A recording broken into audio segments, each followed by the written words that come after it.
दोस्तों, आज की कहानी है मेरी माँ ही बन गई मेरी सौतन। मैं स्वाति सिंह पढ़ी लिखी लड़की हूँ और एक स्कूल में टीचर हूँ। मैं दिल्ली में रहती हूँ। मेरी उम्र 27 साल है। मेरी शादी हुए अभी 2 महीने ही हुए हैं, पर ज़िंदगी ने मेरे साथ खूब मजाक किया है। मैं आज लिखने में भी हिचकिचा रही हूँ क्योंकि पहले नहीं चाहती थी कि मैं अपनी बात को इंटरनेट पे डालूं, पर क्या करूं, ये बात मैं किसी और से कह भी नहीं सकती। मैं अपने मन को कैसे हल्का करूं।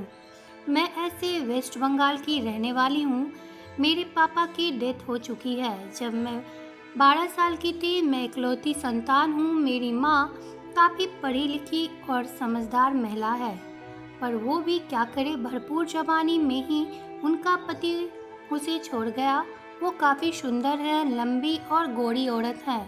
मेरी माँ मेरे पापा के गुजर जाने के बाद वो किस तरह से तन्हा जिंदगी जी थी मुझे पता है। तो आज वो मेरे से बेवफा भी की हैं, तो मुझे किसी भी तरह से कोई शिकवा शिकायत नहीं है। मैं और मेरी माँ अब एक ही घर में सौतन की तरह रह रहे हैं। दोनों माँ बेटी का पति एक है। मैं आपको अपनी ज़िंदगी के अनछुए पहलू को विस्तार से बताती हूँ। मेरे हस्बैंड का उम्र करीब 32 साल है और मेरी उम्र 18 और मेरी माँ की उम्र 38। अब आप समझ गए होंगे तीनों का उम्र का क्या फासला है। शादी के पहले मैं माँ बेटी आसनसोल में रहती थी। मेरे एक रिश्तेदार ने मेरी शादी दिल्ली में तय किया। लड़का बिहार का रहने वाला है। शादी हो गई और हम लोग दिल्ली आ गए। सब कुछ ठीक ठाक चल रहा था। मेरी सेक्स लाइफ काफ़ी अच्छी थी। हम दोनों बिना बिस्तर गर्म किए एक दिन भी नहीं रहते थे। करीब रात भर में 3 से 4 बार सेक्स होता था। संडे और सैटरडे को तो हम दोनों रूम में ही बंद रहते थे। मेरा पति बहुत प्यार करता था।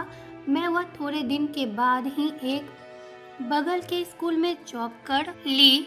अब मैं रोज सुबह 6 बजे स्कूल चली जाती और वापस करीब 3 बजे आती। इस बीच मैंने महसूस किया कि मेरे हस्बैंड मेरी माँ को घुमाने, कभी मूवी, कभी इंडिया गेट, कभी कॉफ़ी हाउस। मुझे उस समय कुछ भी नहीं लगा क्योंकि मेरे हस्बैंड मुझे बोले कि देखो स्वाति, तुम तो खुश हो मेरे साथ, लेकिन तुमने अपने माँ के बारे में सोचा? उनकी भी अपनी ज़िंदगी है, वो काफ़ी खोई खोई रहती हैं। इस वजह से थोड़ा मैं उनके इधर उधर घुमा रहा हूँ ताकि वो खुश रहे। वो खुश रहेंगे तो हम दोनों भी खुश रहेंगे। बात में दम था। मैंने कहा हाँ बिल्कुल, और मेरे माँ को हम दोनों के अलावा है कौन। एक दिन की बात है, मेरे पति ने माँ को ब्यूटी पार्लर ले गए।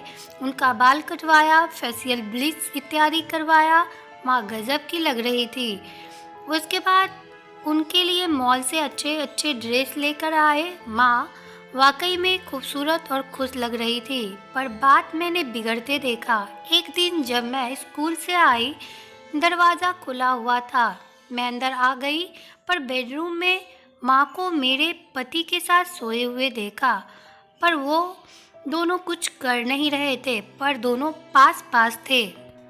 मुझे शक हुआ कुछ न कुछ बात जरूर है। मैं पालिका बाजार गई और एक छुपा हुआ कैमरा लेके आई और मैंने अपने कमरे में लगा दिया। दूसरे दिन जब स्कूल से वापस आई और मैंने पढ़ाई का बहाना बनाकर कमरे के अंदर आके दरवाज़ा बंद कर दी और मैंने कह दिया कि कुछ ज़रूरी काम है, डिस्टर्ब मत करना। और मैंने अपने लैपटॉप में देखने लगी कैमरा का बैकअप। कैमरा में सुबह के 7 बजे थे। मेरी माँ आई और रवीश को गुड मॉर्निंग बोल के लिपट गई। रवीश भी माँ को अपनी बाहों में भर लिया और बोला गुड मॉर्निंग जान। फिर माँ ने अपना कपड़ा उतार दिया और रवीश को किस करने लगी। फिर रवीश ने माँ का ब्रा का हुक खोल दिया और उनकी दबाने लगा, तो माँ बोली जल्दी क्या है, आराम आराम से करो, मेरी सौतन तो 3 बजे आएगी। मैं दंग रह गई। मैंने सोचा मेरी माँ ऐसी बात कैसे बोल सकती है, वो भी अपनी बेटी के लिए, कि मैं उनकी सौतन हूँ। और फिर बोलने लगी, आराम आराम से करो, मैं रात भर कैसे काटती हूँ तुम्हारे बिना मुझे पता है। और तुम्हारे कमरे की वो सेक्सी आवाज़ जो स्वाति निकालती है जब तुम उसे करते हो, वो तो मुझे और भी मदहोश कर देती है। और वेट करते रहती हूँ कि स्वाति कब स्कूल जाए। उसके बाद मैंने रवीश को देखा, वो भी अपना कपड़ा खोल दिया। माँ ने रवीश के सामान को अपने सामान पे सेट करती है और आराम से बैठ जाती है और दोनों एक दूसरे को किस करते हैं और ज़ोर ज़ोर से मज़े करते हैं। मेरी माँ फिर नीचे हो गई थी और ऊपर रवीश को बुलाकर पैर फैला दी और बोली, मेरी वासना को शांत कर दो रवीश, मैं काफ़ी प्यासी हूँ, अब मैं तुम्हारे बिना एक पल भी नहीं रह सकती। आज रात को तुम मेरे कमरे में आ जाना जब स्वाति सो जाएगी।